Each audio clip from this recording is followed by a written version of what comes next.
I am going to tell you a story that changed everything. A story about the moment I realized blood does not always mean family and money does not always mean wealth. This is about the day my parents watched me die slowly and did nothing. This is about the brother who had nothing but gave me everything. And this is about what I did when I finally stopped being the daughter they could ignore.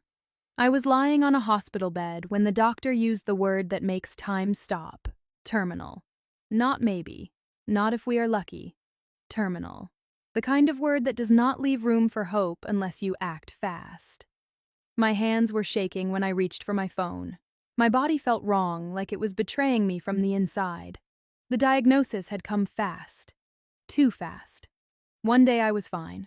The next, I was sitting in a cold room being told I had months, maybe weeks, unless I got treatment immediately. The treatment existed. It was not experimental. It was not a gamble. It was proven, effective, life-saving. The problem was not the medicine. The problem was the price. The kind of number that makes your throat close. The kind that insurance companies find reasons not to cover. The kind that separates people who live from people who do not. I called my father first. My mother picked up the extension like she always did when things got serious. I explained everything the way the doctor had explained it to me. Calm, clinical. I told them the timeline. I told them the cost. I told them I would pay them back. I told them I just needed help now. There was silence. Then my father cleared his throat. He used the voice he always used when he was about to say no but wanted to sound reasonable. "Sweetheart," he said, "we just put a down payment on the lake house. This is not a good time. The renovations are expensive, you understand." I did not say anything. I could not. My mother jumped in quickly, her voice soft and concerned in that way that makes cruelty sound like care. "Honey, maybe this is a sign. You have always been so independent. Maybe you are supposed to figure this out on your own. It will build character." Then I heard my sister in the background. She laughed, not nervously, not uncomfortably. She laughed like someone had told a joke. "She is always so dramatic," my sister said loudly enough for me to hear. "She will figure it out. She always does." I looked down at the hospital bracelet on my wrist. My name was printed there in block letters, but I felt like I was disappearing. "I understand," I said. And I did. Completely. I hung up and sat there in the silence of that sterile room. I did not cry. I did not scream. I just felt something inside me go cold and clear. I had spent my entire life being the responsible one, the one who did not ask for help, the one who made it easy for everyone else. And now, when I needed them most, they were renovating a lake house.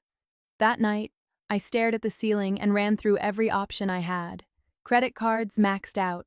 Savings drained from an emergency 6 months ago when my car broke down. No spouse, no kids, no trust fund. Just me and a diagnosis that did not care how hard I had worked or how much I had sacrificed. I thought about charity programs, fundraisers, crowdfunding. I thought about selling everything I owned. I did the math over and over, and it never added up. Even if I liquidated my entire life, it would not be enough. Not even close. 2 days later, there was a knock on my apartment door. I opened it, and my brother was standing there. He looked exhausted. His jacket was old and stained, his boots were falling apart. He worked construction, long hours, low pay. He lived in a basement apartment with 2 roommates and drove a truck that barely started. He looked at me, and I saw it in his eyes. He already knew. "How much do you need?" he asked. I told him. His face did not change. He reached into his pocket and pulled out a folded envelope. Inside was cash. Worn bills, 10s and 20s, counted and recounted. "This is everything," he said. "I sold my truck. I sold my tools. I borrowed some from a guy at work. It is not all of it, but it is a start." I stared at the money. "This is how you get to work," I said. "I will figure it out," he replied. "You are not dying because they bought a house. I took the money. Not because I wanted to, because I had to. Because my brother, who had nothing, was the only person who showed up. And because in that moment, I realized something I should have seen years ago. My parents had everything. My brother had nothing, and only one of them loved me. That night, I made a list.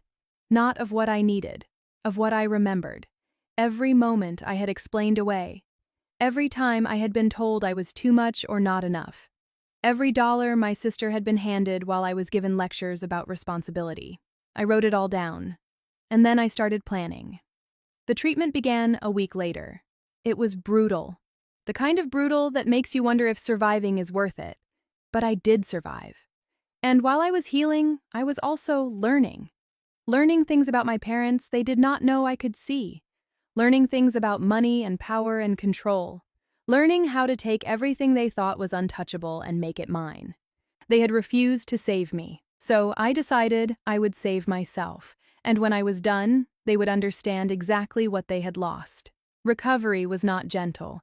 The treatment left me hollow, shaking, barely able to stand some days. But I stood anyway. I had to. Because while my body was fighting to stay alive, my mind was fighting for something else. Control. I started digging. Not with a shovel, but with documents, public records, financial filings, credit reports, the kind of information people think is private but is not if you know where to look. And I did. I had time, anger, and nothing left to lose. That combination makes you dangerous. What I found was almost funny. Almost. My parents were not rich. They were performing. The lake house they had chosen over my life was mortgaged to the ceiling, the cars leased, the retirement accounts nearly empty. My sister's business, the one they were so proud of, was bleeding money faster than they could pour it in. They were drowning in debt, smiling for the cameras, and telling me they could not help because of renovations. But it got better. Or worse, depending on how you looked at it. My father had taken loans he should not have, the kind with terms he did not read and interest rates that compounded daily. My mother had co-signed on things she did not understand. Together, they had built a house of cards so fragile that one strong wind would collapse it. I could have walked away.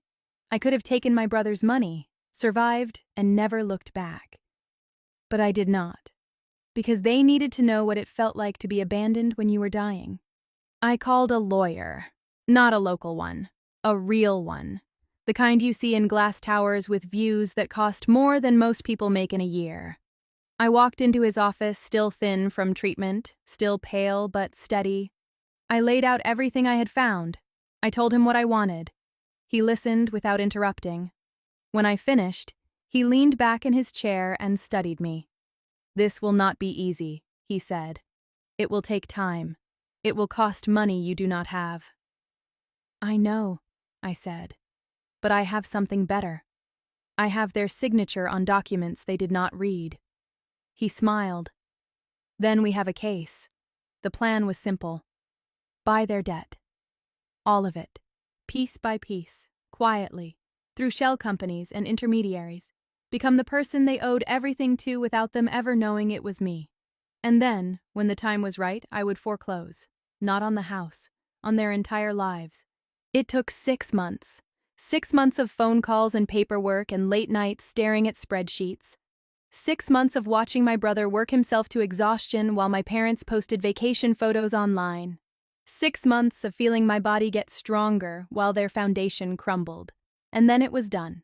I owned everything. The house, the cars, the loans, the business. I was the bank now. And they had no idea. I did not tell them right away. I wanted them to feel safe first. I wanted them to believe they had won. So I waited. I let them renovate the lake house. I let them buy new furniture. I let my sister launch another doomed venture with their money, my money, and smile for the press. Then I called a meeting.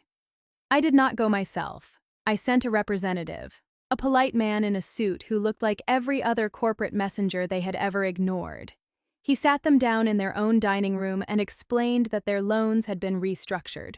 New terms, new conditions, new ownership. My father barely looked at the papers. He signed. My mother asked a few questions, but only about payment schedules, not about who they were paying. My sister was not even there. She was too busy spending money that no longer existed. When the representative left, my parents felt relieved. They thought they had dodged a bullet. They had no idea they had just signed their lives over to me. The first payment came due 30 days later. They missed it, not on purpose. They just forgot. They were busy, they had plans. They assumed there would be grace periods and second chances because there always had been. There were not. At 12:01 a.m. on day 31, I foreclosed. By 8 a.m., notices were filed. By noon, locks were changed. By evening, my parents were standing on the lawn of a house they no longer owned, holding bags they had packed in a panic, staring at a door that would not open. My mother called me. I let it ring. She left a voicemail. She was crying, confused, angry. She said words like mistake and family and how could you? She never said I am sorry. My father called next. He did not cry, he yelled. He threatened lawyers and lawsuits and public humiliation. He said I would regret this. He said I was cruel. He said I was ungrateful. I listened to the whole message, then I deleted it. My sister tried a different approach. She showed up at my apartment with tears in her eyes and apologies on her lips. She said she did not know. She said they were trying their best. She said I was destroying the family. I opened the door just wide enough to see her face. "You mean the family that let me die?" I asked. She did not have an answer. I closed the door. The next day, I got a call from my lawyer. "Your parents are asking questions," he said. "They want to know who bought the debt. They want to meet." "Set it up," I said. The meeting happened in a conference room downtown. My parents arrived together, dressed like they were going to court. My father looked older than I remembered. My mother looked small. My sister was not there. She had already started distancing herself, posting vague things online about new beginnings and letting go. I was already seated when they walked in. For a second, they did not recognize me. I had gained weight back. My hair had grown. I looked healthy. I looked strong. Then my mother gasped. My father froze. "Hello," I said. "Mom." "Dad." My father found his voice first. "What is this? What are you doing here?" "I am the one you have been paying," I said, "or trying to. I own your debt. I own your house. I own everything you thought was yours." My mother started crying immediately. My father turned red. "This is insane," he said. "This is illegal." I slid the contracts across the table. "You signed these?" I said. "Every page, every clause. You just did not bother to read them." My father looked at the papers, then at me. His mouth opened and closed. He tried to find words that would undo what had already been done. My mother reached across the table. "Please," she said. "We are your parents." I pulled my hand back. "You were my parents," I said, "until I needed you. Then you were investors in a lake house." The room went silent. I stood up. "You have 30 days to vacate," I said. "After that, you will be removed." I walked out without looking back.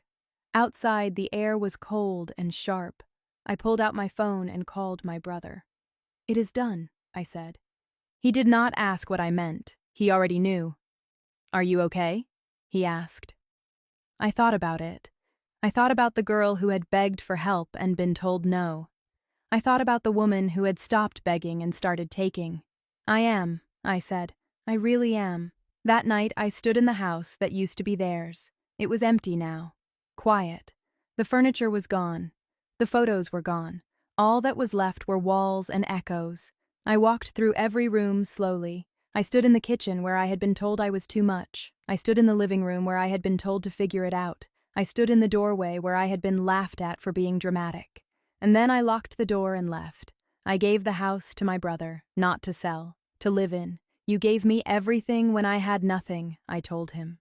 "Now you have everything." He cried. I did not. I had already cried enough. People ask me if I regret it, if I went too far, if I should have forgiven them. I do not answer anymore, because the question is wrong. The question is not whether I went too far. The question is, how far would you go to survive when the people who were supposed to save you chose a vacation home instead? I do not know where my parents are now. I do not ask. I do not care. They made a choice. I made one too. Mine just had better lawyers. My brother runs his own business now. He hired 3 people last month. He bought a new truck. He smiles more. And every time I see him, I am reminded that family is not who shares your blood. It is who shares your burden. I am healthy now. Fully recovered, the treatment worked, I survived, and I did it without them. So if you are out there and you are the one everyone depends on, the one who always figures it out, the one who gets nothing while others get everything, I want you to hear this. You do not owe anyone your suffering. Not your parents, not your siblings, not anyone. Survival is not selfish. Boundaries are not betrayal. And sometimes, the only way to save yourself is to stop saving people who would watch you drown. I stopped saving them. And I have never been stronger. If this story made you feel something, leave a comment. Tell me where you are listening from. Tell me your story. Because I know I am not the only one who had to choose between being loved and being alive. And I will always choose alive. Subscribe if you want more stories like this. Stories about people who stopped being victims and started being survivors. Stories about justice, revenge, and what happens when the underestimated stop playing nice. Thank you for listening. And remember, you are not alone.